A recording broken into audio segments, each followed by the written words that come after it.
Sirsala police स्टेशनचे सहाय्यक police निरीक्षक दहिफळे यांनी काही जे वक्तव्य केलंय आणि जे सोशल मीडियावर व्हायरल व्हायलंय त्याच्यामुळं वकिली व्यवसायाची प्रतिष्ठा डागाळलेली आहे, वकिलांची प्रतिष्ठा डागाळलेली आहे। आम्ही परळी वकील संघानं या बाबतीत ठराव घेऊन त्या वक्तव्याचा आम्ही जाहीर निषेध केलेला आहे। हे वक्तव्य त्याला का करण्याची गरज पडली ह्याची जर पार्श्वभूमी जर पाहिली तर दिनांक 11/2/2026 रोजी परळी वकील संघाने दहिफळेच्या विरुद्ध एक ठराव केला। हा दहिफळे तिथून पोलीस स्टेशनमधून पाठवणारे काम अमुक एक वकिलाला द्या, तमुक एक वकिलाला द्या, तरच तुम्हाला इथं वाळूचा व्यवसाय करता येईल, तरच तुम्हाला इथं धंदा करता येईल, तरच तुमची जामीन होऊ देईल। मी सगळं सरकारी वकील सगळ्यांना मी मॅनेज केलेलं आहे।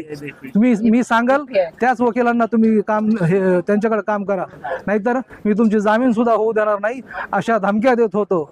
अशा प्रकारच्या तक्रारी वकील संघाकडे आल्यामुळं वकील संघानं त्याच्या विरुद्ध ठराव घेतला आणि दहिफळेची जिल्ह्याबाहेर बदली करा म्हणून मागणी केली।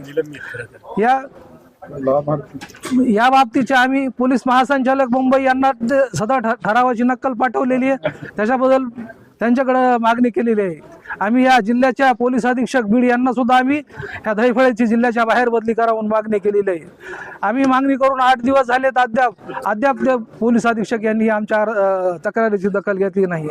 जर यापुढं दहिफळेची शिरसाळेतून बदली नाही केली तर आम्ही यापुढे आंदोलनाचा पवित्रा घेणार आहे।